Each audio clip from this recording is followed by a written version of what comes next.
नहमदुहु व नस्तईनुहु व नस्तगफिरुहु व नुमिनु बिही व नतवक्कलु अलैहि व नऊज़ु बिल्लाहि मिन शुरूरि अंफुसिना व मिन सय्यिआति अमालिना मन यहदिहिल्लाहु फला मुदिल्ल लहु व मन युद्लिल फला हादिय लहु व नशहदु अन ला इलाहा इल्लल्लाहु वहदहु ला शरीक लहु व नशहदु अन्न सय्यदना व नबियना व मौलाना मुहम्मदन अब्दुहु व रसूलुहु अरसलहु बिल हक़्क़ि बशीरन व नज़ीरा व दाइयन इलल्लाहि बिइज़्निहि व सिराजम मुनीरा सल्लल्लाहु अला सय्यदिना मुहम्मदिन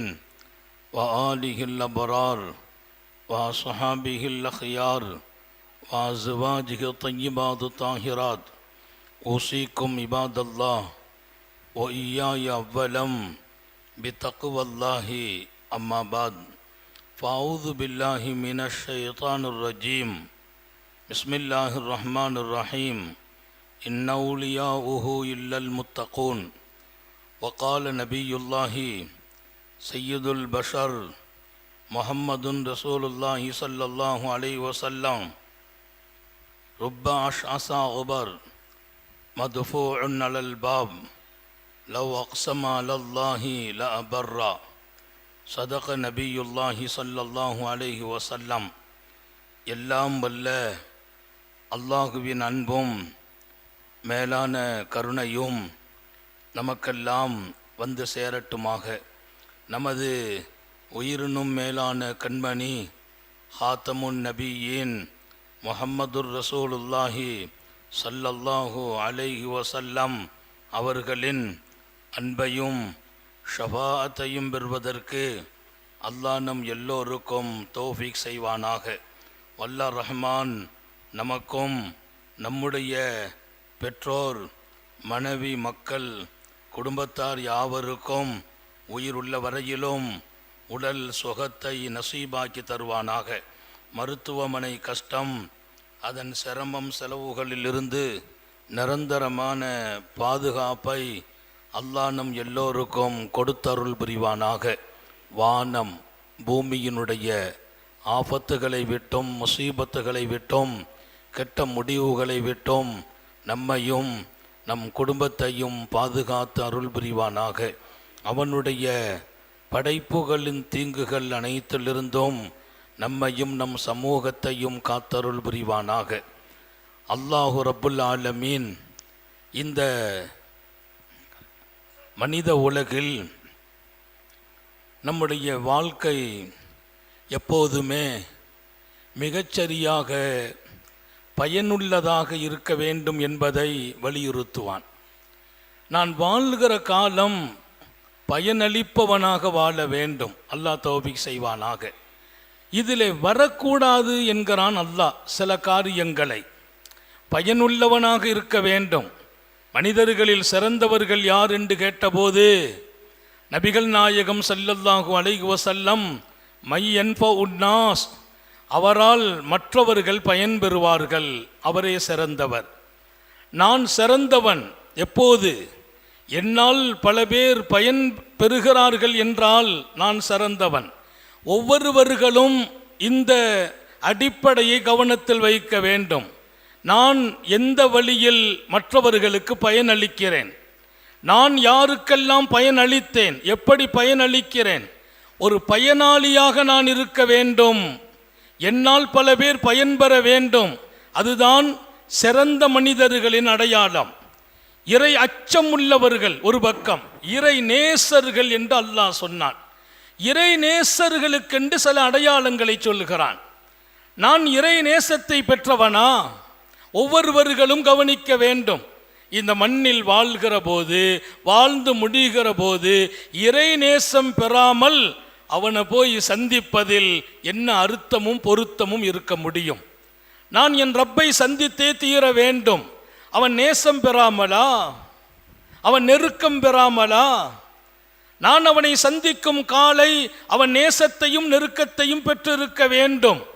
அதற்கான அடையாளத்தை அல்லாஹ் சொன்னான். இன் அவுலியா உஹு இல்லல் முத்தகூன், என் நேசர்கள் என் அச்சமுடையவர்கள் என்றான்.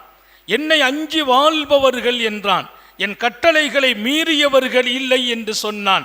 நான் தடுத்ததில் பாதம் தூக்கி வைக்க மாட்டார்கள் என்றான். தக்வா என்பதற்கு நிறைய பொருள்.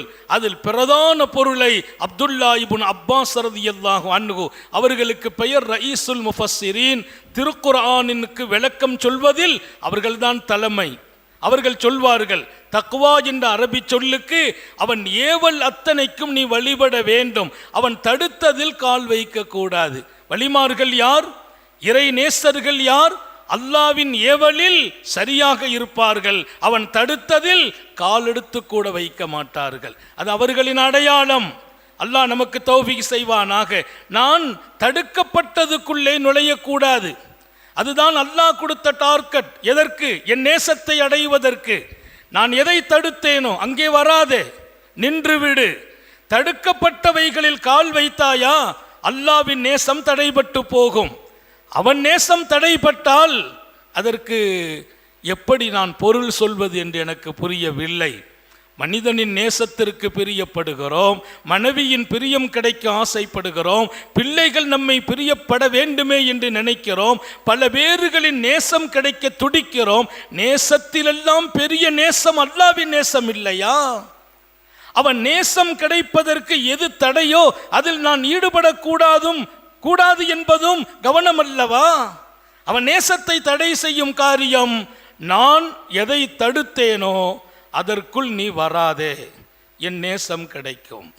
திருக்குர்ஆனிலேயே சொன்ன வார்த்தை, இன் அவுலியா உஹு இல்லல் முத்தகூன், அல்லாவின் நேசர்கள் அவன் தடுத்ததில் கால் வைக்க மாட்டார்கள். அவன் கட்டளை எதுவோ அதற்குள் முழுக்க நின்று வாழ்வார்கள். அவன் கட்டளையிலே நான் நிற்பதும் அவன் தடுத்ததை விட்டும் விலகுவதும் அவன் நேசம் எனக்கு கிடைத்ததன் அடையாளம். இரண்டாவது அல்லாஹ் சொன்னான், அவர்கள் வாழ்க்கையில் எந்த ஒன்றை நினைத்தும் பயப்பட மாட்டார்கள். திருக்குர்ஆன் சொல்லும், அலா இன்ன அவுலியா அல்லாஹ், யார் அல்லாவின் நேசர்கள்? யார் அல்லாவின் நேசர்கள்? லா கௌஃபுன் அலைஹிம், அவர்களுக்கு அச்சமே இருக்காது, எதை நினைத்தும் பயப்பட மாட்டார்கள்.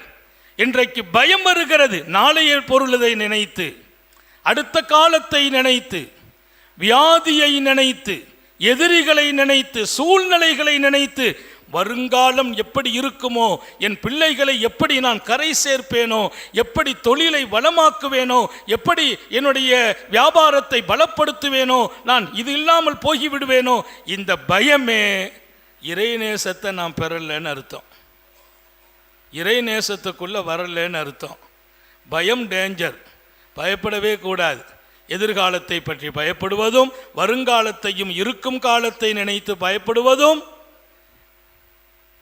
பூச்சிகளுக்கும் புழுக்களுக்கும் பயப்படுகிற வாழ்க்கையாக்கி கொண்டோம். யாரையெல்லாமோ நினைத்து பயப்படுகிறோம். யாரை நினைத்து பயப்பட வேண்டிய இடம் நமக்கு இல்லை. பயம் நமக்கு கூடாது. திருக்குர்ஆன் சொல்லும், லா கௌஃபுன் அலைஹிம், பயப்படக்கூடாது, அவர்களுக்கு பயம் வராது. பயம் என்பது அல்லாஹ் சொன்னான், ஒல நபுலுவன்னக்கும் பிஷையும் மினல் கௌஃப், மனிதர்களை நாம் சோதிப்போம். மிகப்பெரிய நம்முடைய சோதனை பயத்தை கொடுத்து சோதிப்போம்.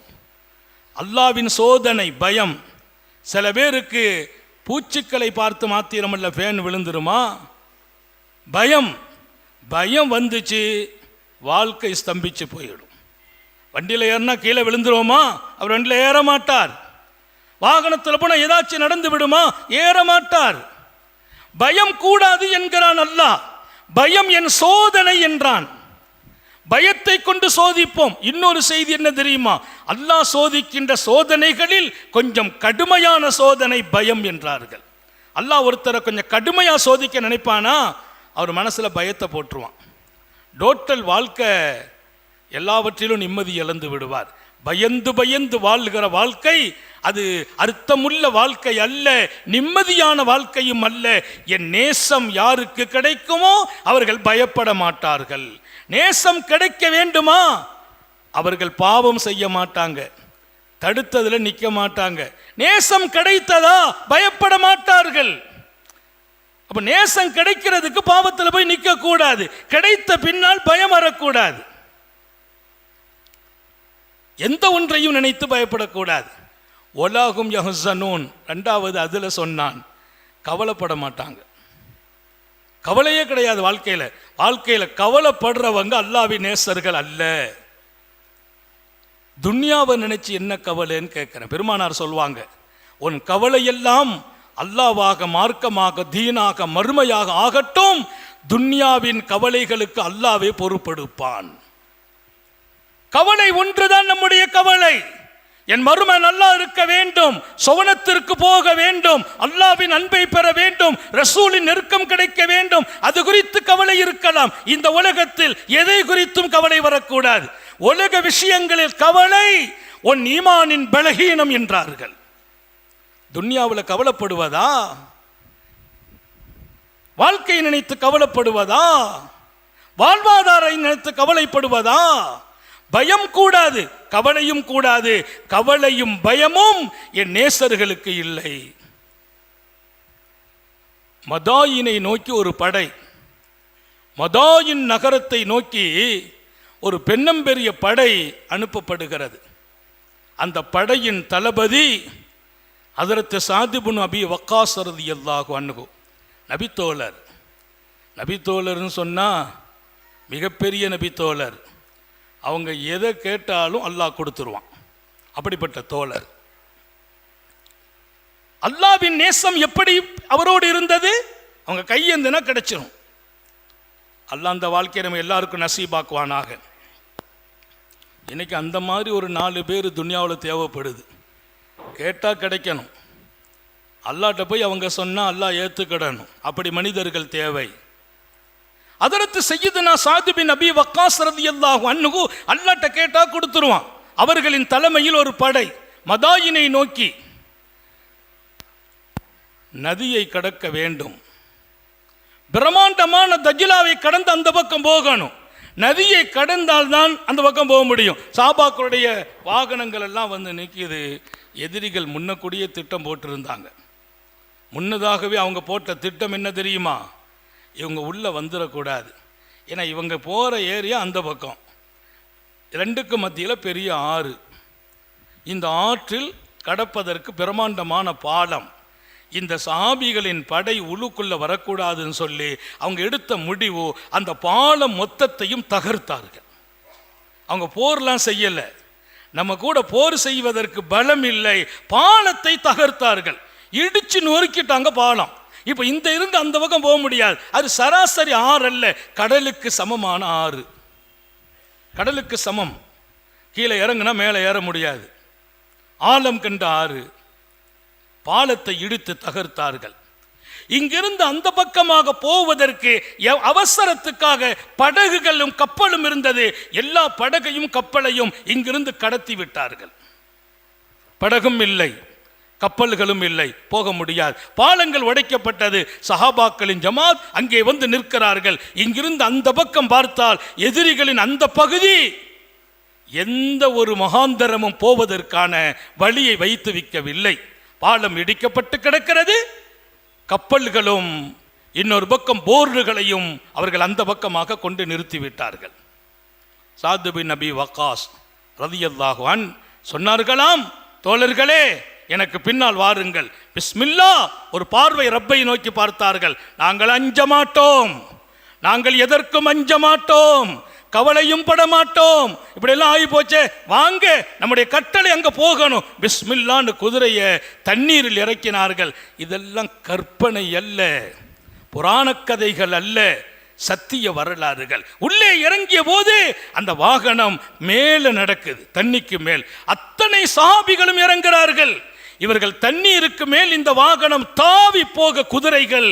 பாலம் இல்லை, கப்பல் இல்லை, போட் இல்லை, படகு இல்லை. அல்லாஹ்வின் நேசம் இருந்தது, பயம் இல்லை. அல்லாஹ்வின் நேசம் இருந்தது, பயம் இல்லை. இன்னைக்கு நமக்கு பயம் இருக்கிறது, நேசம் கிடைக்கல. அல்லாஹ்வின் நேசர்களாக வாழ வேண்டும், மறைய வேண்டும். இந்த பக்கம் இருந்து அந்த பக்கம் போனாங்க. அதை பார்த்து பயம் எதிரிகளுக்கு வந்தது. விரைவாக நமது குறிக்கோள் நிறைவேறியது. ஹஜ்ரத் முஹையுத்தீன் அப்துல் காதிர் ஜிலானி வலிமார்களின் பேரரசர். அவர்கள் பிறந்த காலம், வாழ்ந்த காலம், அதன் தொடரில் அல்லாஹ்வின் அச்சத்தோடு மாத்திரம் வாழ்ந்தவர்கள். பாவத்தை விட்டும் மிகப்பெரிய தூரம் பெற்றவர்கள். ஷைத்தானே தோற்று போனான் என்கிறார்கள். ஷைத்தானே தோற்று போனான். அவர்களை சருக வைக்க ஒரு கட்டம் வந்தபோது நீ ஷைத்தான் என்றார்கள். நான் மாநபியின் குடும்பம், நீ ஷைத்தான் என்கிறார்கள். ஷைத்தான் தோற்று போக காரணமானார்கள் அப்துல் காதிர் ஜீலானி ரலியல்லாஹு அன்ஹு. இறைநேசர்களை நாம் பார்க்கிறோம் எப்படி அல்லாஹ்வின் அச்சத்தோடு வாழ்ந்தார்கள். இன்னொரு பக்கம் பாவத்தை கண்டு மிகப்பெரிய தூரத்தை உண்டாக்கி கொண்டார்கள். கட்டளையில் முழுக்க கட்டுப்பட்டார்கள். அதற்கு மேலால் அச்சம் இல்லாமல், கவலை இல்லாமல் இந்த மண்ணை ஆளுகிற வாழ்க்கையை அல்லாஹ் கொடுத்தான். அவர்கள் நாட்டுக்கு மாத்திரம் ராஜாக்கள் அல்ல, மனித இதயங்களின் ராஜாக்கள் அல்லாஹ் உயர்த்தினான், வாழ வைத்தான். எனவே இறை நேசம் என்பது நமது வாழ்க்கையாக மலர வேண்டும். அந்த நேசத்தின் அடையாளமாக அவன் கட்டளையை முழுக்க எடுப்போம், அவன் தடுத்ததை முழுக்க ஒதுக்குவோம். அச்சமில்லாத, கவலை இல்லாத வாழ்க்கை. அவன் நேசம் கிடைத்தால் அல்லாஹ்வே கொடுப்பான். அதல்லவா வாழ்க்கை, அது அல்லவா நிம்மதி, அதல்லவா மிகப்பெரிய ராஜ்யம். அந்த வாழ்க்கையை இழந்துட்டு நித்த நித்தம் கவலைப்பட்டு, நித்த நித்தம் பயந்து, எதையாவது ஒன்று மனசில் போட்டு உலட்டிக்கிட்டு, அது என்ன வாழ்க்கை? அசிங்கமான வாழ்க்கை, நிம்மதியற்ற வாழ்க்கை, பலகீனமான வாழ்க்கை. பலமான வாழ்க்கை இறைநேசம் பெற்ற வாழ்க்கை. அந்த வாழ்க்கையை நோக்கி நாம் பயணிப்போம். உண்மை இறைநேசர்களில் நம்முடைய பேரையும் தக்க வைப்புகிற அந்த வாழ்க்கையை நாம் தொடருவோம். வாருங்கள், அல்லாஹ்வை நோக்கி, அவன் கட்டளைகளை நோக்கி விலகி விடுங்கள். அவன் தடுத்ததை விட்டோம். இன்னொரு பக்கம் அல்லாஹ்வின் அன்பும் நேசமும் கிடைப்பதற்கு முழுக்க முழுக்க சரியான வாழ்க்கை, பல பேர்களுக்கு பயனளிக்கிற வாழ்க்கையை வாழ்ந்து விடுவோம். அதை நோக்கி நான் அழைக்கிறேன். அல்லாஹ் யாவருக்கும் தௌஃபீக் செய்வானாக. சோதனைகளிலிருந்து பாதுகாப்பானாக, கெட்ட முடிவுகளிலிருந்து பாதுகாப்பானாக. விடும் மூச்சும் எழும் பேச்சும் அவன் சிந்தனையாக்குவானாக. ஓடும் இரத்தம் அவன் அன்பு கலந்து ஓட வைப்பானாக. நாம் பெற்ற பிள்ளைகளை கண்குளிர்ச்சி ஆக்கி வைப்பானாக. நமது பிள்ளைகளின் கல்வியில், ஈமானில், அமலில், ரிசுக்கில் அல்லாஹ் பரக்கத் செய்வானாக. நீண்ட நெடிய நாட்கள் நோய் நொடிகள் இல்லாமல் உடல் ஆரோக்கியத்தோடு, மனநிறைவோடு, இன்பத்தோடு அல்லாஹுவை நின்று வணங்கி வழிபட்டு வாழும் நசீபையும் பாக்கியத்தையும் எல்லாம் அல்ல அல்லாஹ் உங்களுக்கும் எனக்கும், நம்மை ஈன்றெடுத்த தாய் தந்தையர்களுக்கும், நமது மனைவி மக்கள், உற்றார் உறவினர் யாவருக்கும் கொடுத்தருள் புரிவானாக. நமது உயிரினும் மேலான கண்மணி ஹாத்தமுன் நபியின் சர்க்காரே ஆலம் சுந்தர நபிகள் ஸல்லல்லாஹு அலைஹி வஸல்லம் அவர்களை கனவிலும் நனவிலும் கண்டுகளிக்கும் பெரும் பாக்கியத்தை அல்லாஹ் நம் எல்லோருக்கும் கொடுத்தருள் புரிவானாக என்ற நல்ல துஆக்களோடு உங்கள் எல்லோருடைய துஆவை ஆதரவைத்து என் வார்த்தைகளை நிறைவுபடுத்துகிறேன். வாஹிரு தஅவானா அனில் ஹம்துலில்லாஹி ரப்பில் ஆலமீன். அஸ்ஸலாமு அலைக்கும் வரஹ்மத்துல்லாஹி வபரகாத்துஹு.